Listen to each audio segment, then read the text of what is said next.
Сайн уу манайхан. Дараагийн бичлэгээрээ уулзч байгаадаа баяртай байна. Олон юм нушаад яах вэ ингэж бичлэгтээ орцгоё. Сүүлд хаан болон цагаан цамхгийн эзэн хоёр ярилцаад нэгдүгээр ханху Яан ордонд авчгаар үе явдад дуустдаг. Дараагаар нь дүүс соливдож Яан бодогтоос ирээд бодоод сууж идэг. Яан бодохдоо цагаан цамхаг болон хааны гэр бүлийнхэн удахгүй арга хэмжээ авч эхлэх байх. Дөнгөж сая энэ хүүхэд шалгалтын хоёр төвчнийг хангаж шидтнэр тамдигдсан. Шалгалт дуусаад шууд намаа шидтэн бич хүзэн зөвшөөрснийг нь харахад үдийд дээд албан тушаалтнуудаа мэдгдсэн байж таарна. Яг л миний хүсснээр. Одоогийн эзэн хаан ханху Хейден Грин Риверийг даравдаж явах чадвартай хүнийг хайж байгаа. Цамхгийн захирагч Херберт аль хэдийн 5 дугаар ханху Рагнартай хамт байгаач түүнд өөр хүмүүс хэрэг болно. Энэ нь хааны гэр бүл болон цагаан цамхгийн хооронд зөрчил үүсгэнэ. Би эзэн хааны талд орно уу? Цагаан цамхгийн талд орно уу? Эсвэл өөрийнхөө замыг хөөж явна уу? Миний чадварт хязгааргүй. Энэ удаад би тэдэнд ашиглуулах хүн нь биш байх болно. Өдөр болж Яан байрлаж байгаа буудлын гадаа олон цэргүүд болон шалгалт авсан шидтний хамт ирсэн байх болно. Шидтэн ихэж болно. Эзэнт хүрний шидтэн Яан Фэж эрхэм дээдсийн дуудлагад анхаарлаа хандуулна. Эрхэм дээдсийн дуудлага гинэ. Тэр миний бодсноос хурдан арга хэмжээ авчээ шүү. Өө, чи аль хэдийн цэрүүн байсан байх нэ. Эрхэм дээдэс чамд тушаад хүргүүлсэн байна. Энэ шалгалт авж исэн шидтнийг цаашдаа бүгдээрээ борко гэд дуудаад явъя. Эхлээд би чамд хааны гэр бүлийн ёслолыг зааж, миний зааврын дагуу байрлалаа аваарай. Баруун гүл дээрээс өгдөөд зүүн гараа зүрхэн дээрээ тавиарай. Яан угаасаа мэдэж байгаа тул шууд хийв. Борко. Юу, энэ үнэхээр түүний анхны удаа гэж бодон тушаалыг уншина. Эзэнт хүрний шидтэн Яан Фэж эрхэм дээдсийн дуудлагад анхаарлаа хандуулна. Миний бие Яан Фэжийн авьяасыг үнэлж эзэнт хүрний шидтнэр хүлээн зөвшөөрч байна. Чиний нэрийг цагаан замхгийн жагсаалтанд бүртгэх зөвшөөрөл олгож, эзэнт хааны ордонд урин залж, өөрийн том хүүгээ аян замд чинь дагуулуулж илгээлээ. Аян замд чинь амжилт хүсье. Яан бодолдоо. Түүний дард санаа нь ойлгомжтой байна. Борко. Энэ бол эрхэм дээдсийн тушаал. Би одоо түүнийг эзэн хааны ордон руу аваад явж болох уу? Тэгдэ. Би Моглиан хүлэгт баатруудын ахмад Арнольд байна. Моглиан сазаа ханху болон эрхэм Яаныг дагалдаж явах эрхэм үргийг хүлээж авсан. Би таныг аюулгүй ордонд хүргэж өгөх болно. Таныг бэлэн болсон цагт хөдлөе. Тэр ирж байна. Моглиан газар нутгийн захирагч Маркус Моглиан. Маркус, Рави, Маргарет, би дахиад хэлье. Хил амаа бодолтой байгаарай. Шидтэнтэй маш хүндэтгэлтэй харьцсан шүү. Тэр нас залууч эзэнт хүрний шидтэн гэдг нь өөрчлөгдөхгүй. Бас эзэн хааны анхаарлыг татах хэмжээний авьяастай. Маркус. Тавтай морил. Маркус бодохдоо түн шиг хүнтэй дотносоход буруудах зүйл байхгүй. Эзэнт хүрний шидтэн. Шивгчэд. Чи бэлтгэлийн талбай дээр байсан хүүхдийг харсан уу? Нүцгэн гараараа гарт бөмбөлөг гаргаж байсан. Чи түүнийг ямар ч шалтгаангүйгээр шидтэн гэж нэрлэгдсэн гэж бодоё. Тэр үнэхээр гайхалтай хүүхэд юм а. Бүхэл бүтэн 15 өдрийн турш тасралтгүй бэлтгэл хийж штэ. Одоо ч гэсэн бэлтгэлийн талбай дээр байгаа гэдэгт итгэлтэй байна. Мөсөн тесрэгт. Аж хилэн мөсөн бэлтгэл хийж байх ба хангалтгүй байна гэж бодон санаа алдаад. Би өмнөх амьдралдаа ганц бэлтгэлийн талбай байтугай Моглианы бүтэн ордныг ч хүлдөөж чаддаг байсан. Энэ бие үнэхээр хязгаарлагдмал юм. Надад маана нөхөх зүйл хэрэгтэй байна гэж бодож байхад гинт шидтэн гэсээр Маркусын туслахгүй нэрнэ. Юу болсон бэ? Туслах шидтэн бидэнд туслааш. Захигч алга болчихлоо. Алга болсон гинэ. Нөгөө захигч өчигдөр гоблин агнахаар яваад эргэж ирсэнгүй. Залуу эзэн Рави болон хүлэгт баатруудтай хамт байгаа. Бид тэднийг олохын тулд байгаа бүх хүнээ явуулсан ч амжилт олсонгүй. Пулаан болсон байж магаагүй гэсэн үл мөр овдсон ч Яан бодохдоо тэдний өөхөх цаг хараахан болоогүй байх ёстой. Захирагч Маркус Моглиан ирээдүйд болох нэгдлийн 1-р дайны өмнөхөн дайсны талынхны гарт амиа алддаг. Харин түүний хүү Рави Моглиан 1-р дайны үеэр газар нутгаа орхин зүхтааж дайны дараа энэ үйлдэлээсээ болж цаазаар ахуулдаг. Та надаас илүү Маркус шидтэн пус болно гэж бодохгүй байна уу?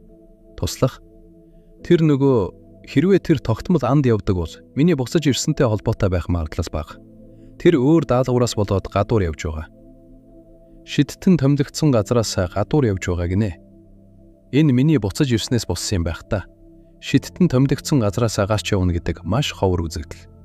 Яг юу болсныг нь мэдэхгүй ч надтай холбоотой байж таарна. Жишээ нь цагаан цамхгийн эзэнд нууцаар мэдээ хүргэх гэх мэт.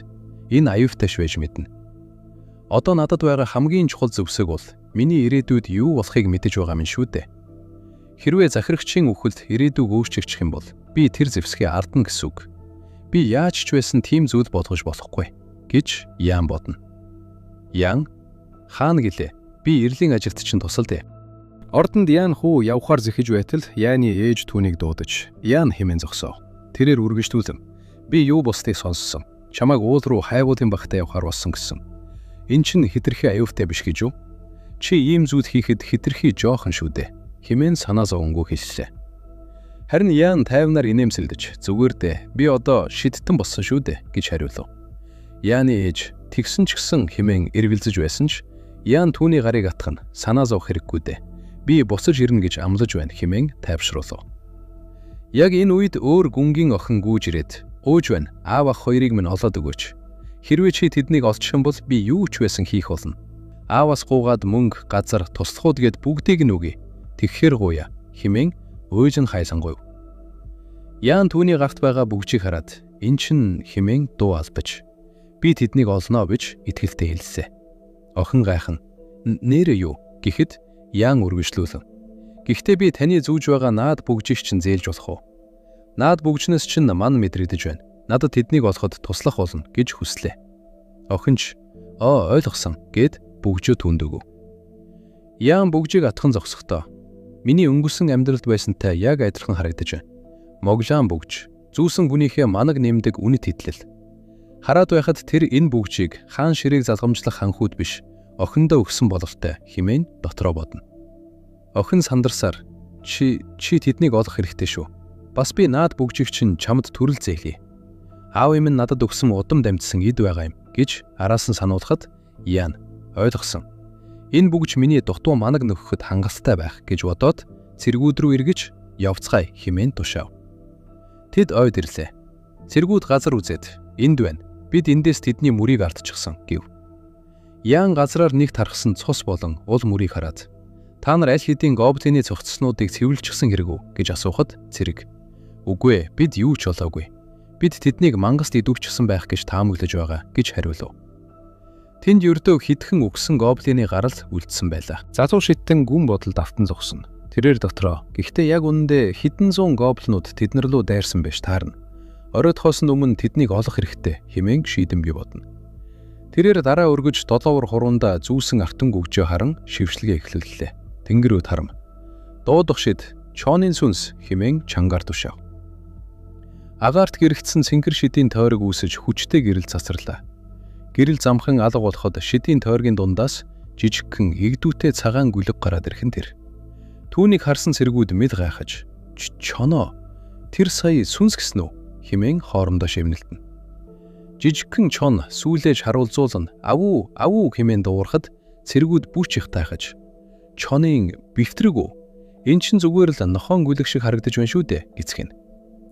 Шивтэн залуу өөрөө ч жаахан гайхсан шинжтэй. Өмнөх амьдралд минь нэлээд том чон гарч ирдэг байсан юмсан. Хүмүүс харуул нохон гүлэг гэж бодохоор байна. Надад одоо байгаа манигийн хэмжээнээс болоод юу ч хийж чадахгүй гэж дотроо хадгална. Гэрч тэрээр бяцхан амьтан руу зааж чи үнэхээр тэдний хаан байгааг мэдэж чадах уу гэж асуулаа. Бяцхан чон газар үнэрлэж байснаа цусан мөрийг олно ваф хэмээн хуцаад ойруу хурдтай гүйнэдв. Цэргүүд шиттэн хэмээн эргэлзэхэд залуу шиттэн ах бид нар зүгээр түүнийг дагахад л уулна гэж тайвнаар хариуллаа. Тэр үед ойн нөгөө талд аимшигт гоблинуудын орвих дуу хадаж тулаан ширүүсэж байлаа. Гоблинууд улаан үдээ гялалзуулан зэрэгээр дайрна. Нэгэн эрдэхэг баатар цусандаа хутралдсан ч илдээ далайж гоблинуудыг ганц цохилтоор тас цавчин тулалдана. Гэвч дайснууд дэндүү олуулаа байв. Гоблинууд хаа сайгүй байна. Одоо яах вэ? Энэ байдлаараа бид нар бүгд алуулна. Цустайгаа холилдсон хөлсөө арчин зогсох баатар дэрэгдэх залуу хүүрүүгээ харна. Рави, бид нар энд байгаа гоблинуудыг зохицуулах болохоор чи ордон руу буц. Тэдэнд Моглан уул аюулд орсон гэж хэлээрэй. Хурдл хэмээн чангаар тушаав. Айсандаа чичирч зогссон Рави хүү аава хэмээн орилж эцгийнхээ төлөө шаналн гоцорлоо. Чимээгүйхэн гитэх араатны савар. Гинтхэн таад хийх чимээ гарч агаарт хурц улаан гэрэл гясхив. Тэр бол цусан улаан нүдтэй аимшигт соёотой гоблин юм байлаа. Гоблин дээрээс хараж ирнэ доор зогсох сахавтай эрийг барихаар завдна. Яг энэ экзектэй мөчөд хэн нэгэн хойночин хэмээн хаширлаа. Аав нь цочирцсондоо хойшоо эргэж хартал. Түүний нүдэнд айдас болон гайхшлал зэрэг тодров. Яг тэр агшинд цусан улаан толбоо агаарт цацрагдаж бүх зүйл нүд ирэмхийн зуур өөрчлөгдлөө. Гинт агаар огцсон хүйтэрч хөх цэнхэр туяа татхан тэр. Дээрээс мөсөн тесрэлт гих хүчрхэг шившлэг бууж ирэв.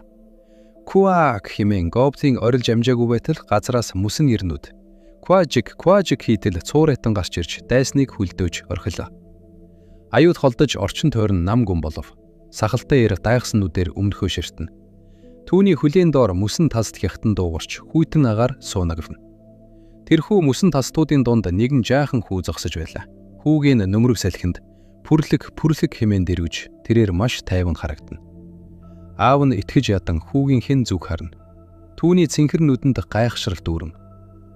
Садих хүүгийн үсийг хийсгэд тэрээр яг л өөр ертөнцийн нэгэн мэт үзэсгэлэнтэй бөгөөд хүчрхэг харагдана. Аав нь дотроо энэ хүүхэд чинь хэмээн өөрийн ирэхгүй уулга алдаж хүч чадварт нь бишрэн зогслоо. Дүрс шилжиж аава хэмээн сандарсан дуугаар дуудав. Унтаж байсан Маркус нүдээ нээж сэрэхэд дэрвэдэн байсан гүнгийн охин Маргарет аава гэж дуудлаа. Сэрсэн ир гайхан Маргарет гэж асуув. Тэрээр орноосоо өндийн яаж юу болсон бэ хэмээн учрыг олохгүй асуухад Маргарет Иан эрхэм таныг аварсан гэж хариуллаа. Тэгээд тэрээр нулимс туслуулна. Аава ахта хоёр ухаангүй хоёр хонлоо. Намайг ямар их санаа зовсныг мэдэж байна уу гэж хэлв. Гин төрөөний хаалгаар туслах орж ирээд захирагч ашгүй та сэрлээ хэмээн баярлан хэлв. Захирагч түүн рүү харна. Хогор бусад маань зүгээр үү гэж асуухад хогор тэр нөгөө гэж төгдрөн зогсов. Хогор өргөжлүүлэн 12 цэрэг ротны эрхэм нар эргэж ирч чадсангүй гэж өнөхтэй мэдээг дуулгав. Өрөөнд хэсэг хугацаанд нам гүн болоход захирагч шидтэн хаан байна. Би өөрийн биеэр түүнтэй уулзах хэрэгтэй байна гэж шийдэмгий хэллээ. Гадаа нэгэн хүн шидтэн хэмээн Яаныг чангаар дуудав. Яан эргэж харахад хогор түүн дээр ирж байлаа. Хогор та энд байна. Би захирагч ухаан орсон гэж дуулсан гэхэд Яан тийм ээ бүгд таны ачаа шүү дээ гэж хариулв. Хогор үргэлжлүүлэн захирагч надад таныг хүлээн авалтын өрөөнд авчихыг даалгасан. Тантай ярих яаралтай чухал зүйл байгаа бололтой гэж дамжууллаа. Яан гайхсан ч хүлээн авалтын өрөөнд очив. Өрөөнд ороход захирагч түүнийг өгтөн тавтай морил хэмээн найрсаг мэндэллээ. Түүний ард нэгэн залуу цэрэг хамт зогсож байв. Яан захирагч руу харна. Таны бие хэр байна да гэж асуухад захирагч бүх хүний халамжийн ачаар нэлээд дээрдэж байна. Бидэнд тусалсан явдалд чин сэтгэлээсээ талархаж байна гэж хариуллаа. Захирагч Яан болон түүний ард зогсох залуу руу харна. Моглиан гэр бүлийн одоо үе, ирээдүй, үндэс суурийг аварсанд чинь баярлалаа. Мөн Моглиан уулын гобзнуудыг устгаж, газар нутгийг минь хамгаалсан учраас чамд цохих шагналыг нь өглгүй өнгөрвөл надад эзэнт гүрний захирагч гэж нэрлэгдэх эрх байхгүй болох үз хэмээн хүндэтгэлтэйгээр хэлв. Захирагч жижигхэн хайрцаг руу гараа сунгана. Тиймээс би үүнийг маш удаан бодсны эцэст сонгосон юм хэмээн хэллээ. Тэгээд залуу хүү рүү харна. Нээгээд үзгэв. Хүү хайрцгийг нээн доторхыг нь хараад маш их тайхаж. Эн чин захирагч чамааг энэ бүгжнээс маань илэрч байсан учраас түр зээлсэн гэж Маргаретаас сонссон. Би үүнийг зүгээр л нэг манай гэр бүлийн удам дамжиж ирсэн хуучны идриж бодож байсан юм. Гэтэл энэ бүгжинд ямар нэг хүч байгаа хэрэг үү? Танд энэ ямар нэг байдлаар тусалж чадах уу гэж захирч асуухад Яан энэ бүгжинд зүүж байгаа хүнийхээ манаг нэмэгдүүлэх хүч байдаг юм. Уусанд гобзнуудын эсрэг нэлээд тус боссон гэв. Гүн баярлсан дөрөхтэйгөр ашгүй дээ. Тэгвэл би энэ бүгжийг танд бэлгэлмээр байна шидтэй.